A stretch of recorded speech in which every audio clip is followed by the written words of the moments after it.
Ever pondered the existence of underground tunnels beneath synagogues? This intriguing question has sparked numerous theories, each as captivating as the last. Digging into the annals of history, these subterranean passageways reveal a rich tapestry of tales. Some surmise these tunnels were constructed for practical purposes, such as storage or as a means to escape during times of peril. Indeed, during periods of persecution, these labyrinthine passages provided a safe haven, a secret route to elude capture and ensure survival. Yet, others propose a far more mystical interpretation. They suggest these tunnels as pathways to spiritual enlightenment, a physical manifestation of the journey from darkness into light, much like the metaphorical journey each person embarks on in their spiritual pursuit. Then there's the theory rooted in the realm of the arcane. A handful of scholars speculate these tunnels were used for Kabbalistic rituals, their seclusion providing the perfect backdrop for these esoteric practices. Some even believe in extraterrestrial involvement. Yes, you heard right, aliens. There are theories that these mysterious tunnels were not just a hideaway for mystic rituals, but also served as an ancient landing site for alien spacecraft. Deep within the labyrinth, they suggest, lies hidden advanced technology, far beyond human comprehension. These theorists go one step further, speculating that these tunnels might be a part of an elaborate intergalactic highway connecting Earth to distant galaxies. Could these tunnels be a part of an intergalactic highway? Only the aliens know. Consider a playful possibility: the labyrinthine tunnels as a giant game of hide-and-seek. Old rabbis and visiting children, their laughter echoing through the ancient stone corridors as they engage in a thrilling game of hide-and-seek. The many twists and turns of the tunnels provide the perfect backdrop for this timeless game. The tunnels also serve as early forms of escape, with rabbis placing clues and riddles throughout, challenging the minds of students and promoting logical and critical thinking with this subterranean game.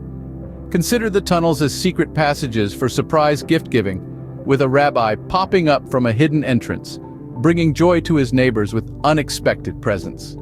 A delightful theory, isn't it? Could the tunnels have been the ancient version of modern-day escape rooms? Only the rabbis know. Now to the darker side of these theories. However, a darker, more ominous theory frequently gets brushed aside. Several people argue that these intricate tunnel systems weren't merely used for esoteric or extraterrestrial purposes, but also for illicit dealings. For instance, contemplate the alleged involvement of certain synagogues in these reprehensible activities.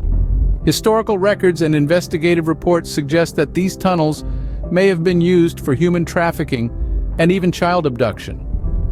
Take the case of several synagogues in Eastern Europe during the post-World War II era, which reportedly used these tunnels as cover for their malefic activities. Similarly, there have been in recent times where underground networks linked to synagogues in the US have been probed for possible connections to child abuse cases. Yet these shocking realities consistently get disclaimed, and through a combination of influential connections and legal strategies, these establishments have managed to dodge long-term consequences. They have effectively managed to stay under the radar, perpetuating a cycle of abuse hidden beneath the veneer of their seemingly benign religious activities.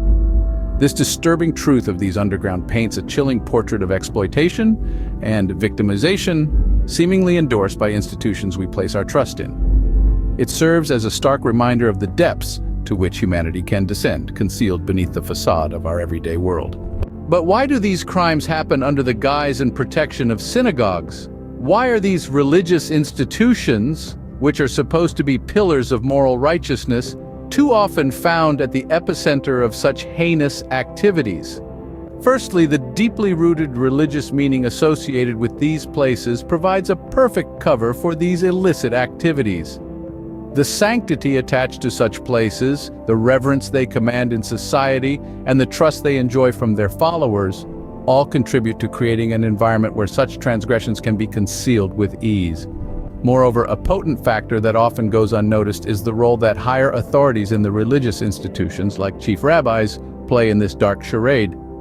It is not uncommon to witness these religious figures staunchly defending those accused of crimes, even when they are proven guilty by the court of law.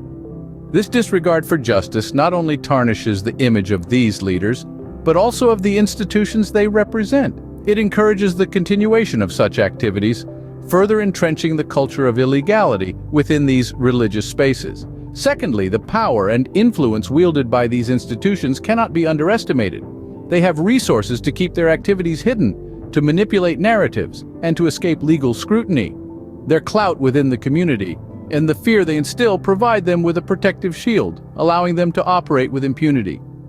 Lastly, the public's unawareness of these activities is not just due to effective cover-ups, but also due to a reluctance to accept that such horrors could occur within institutions that they revere and trust. This cognitive dissonance, combined with the institution's manipulation of public sentiment, ensures that these activities remain largely hidden from public view. The public remains largely unaware of these activities, a testament to the power and influence of these institutions. Their ability to successfully hide such dark truths behind the facade of religious sanctity is a chilling reminder of the depths of deception and corruption that humanity can descend to. Bringing these historical and current facts about synagogues to light often results in accusations of anti-Semitism. This is the stigma attached to anyone who dares to expose these truths. It's a formidable weapon in the arsenal of those who wish to maintain the status quo, a weapon that they wield with ruthless efficiency to silence any voices of dissent. The undeniable fact is that many of these acts are supported by the Talmud, a massive collection of writings so vast that even chief rabbis will barely bother to read it. The Talmud, for instance, is filled with teachings and passages that, when taken out of context or twisted, can be used to justify unscrupulous acts. In one part of the Talmud, it is written, "If a man sees that his inclination has gotten the better of him, let him go to a place where he is unknown." This passage has been used to justify actions that fall outside the norms of society. In another section it is said, "In a place where there are no men, strive to be a man." This teaching has often been manipulated to assert dominance and control, to serve the needs of the powerful at the expense of the weak. Yet, the Talmud, like any religious text, be interpreted and manipulated to serve the needs of the powerful. If one chooses selectively, it can become a tool to justify the unjustifiable, to sanctify the profane, and to cloak the inexcusable in a mantle of divine approval.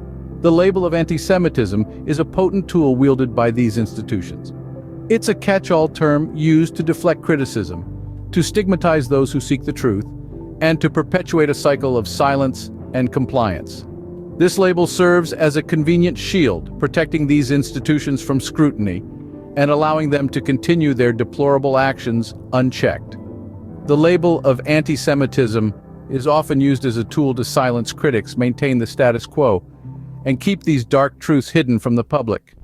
It's a smokescreen that conceals the reality of what's happening within these institutions, a reality that is as disturbing as it is deeply entrenched. So, as we peel back the layers of deceit and corruption, we must remain vigilant, aware of the tactics used to silence us, and undeterred in our quest for the truth.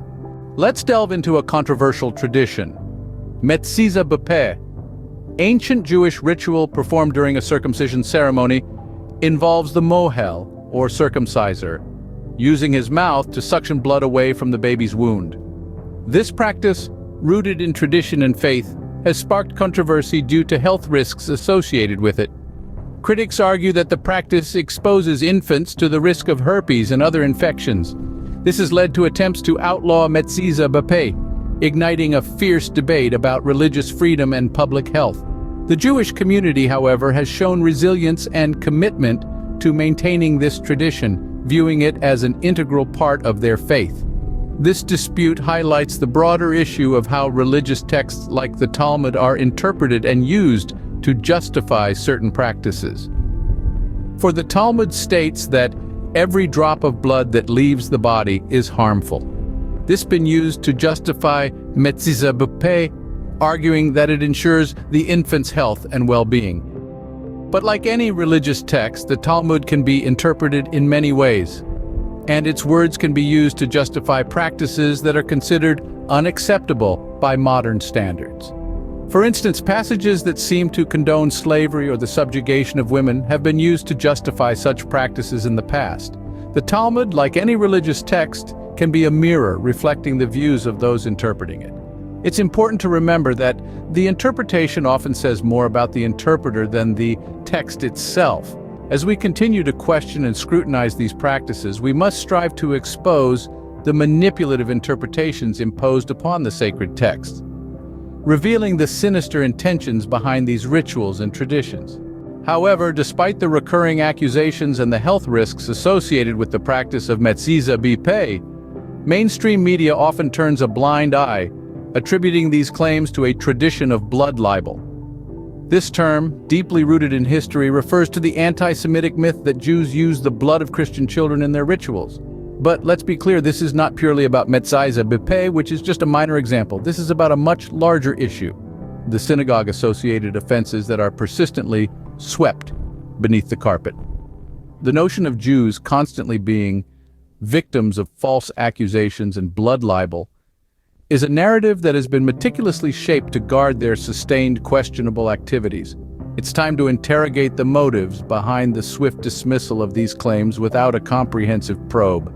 The potential clash between tradition, faith, and truth/transparency calls for serious attention. As we progress, it's crucial to bear in mind that the truth frequently resides beneath the surface. It's not always agreeable or pleasant, but it's a necessity for growth and comprehension. So let's retain our curiosity, let's continue our queries, and let's persist in revealing the concealed truths that are hidden beneath the surface of tradition and faith. Having delved into the murky depths of ignored accusations and the tradition of blood libel, one question remains. What were these particular tunnels used for? The answer to this can only be unveiled through a thorough legal investigation. However, the skepticism towards these investigations is understandable. Past has shown us that the truth often gets overshadowed by the narratives of the powerful, but it's high time we break free from this cycle of ignorance and denial. Just as any other community, the Jewish community too must be held accountable for any wrongdoings committed by its individuals, especially when done in the name of their religion. This isn't about singling out a particular religion or community, but about ensuring justice and equality. Our intention with this video is not to point fingers or brew hatred, but to shed light on the less spoken issues. Jews who commit crimes, especially in the name of their religion, must be held accountable just like any others. In the end, the balance between tradition and truth, faith and transparency is a delicate one, but it is a balance that needs to be struck for the betterment of our society. Let's keep our minds open, our hearts compassionate, and our quest for truth relentless. Because as much as their own stories of victimhood like to claim the opposite, they always seem to get away.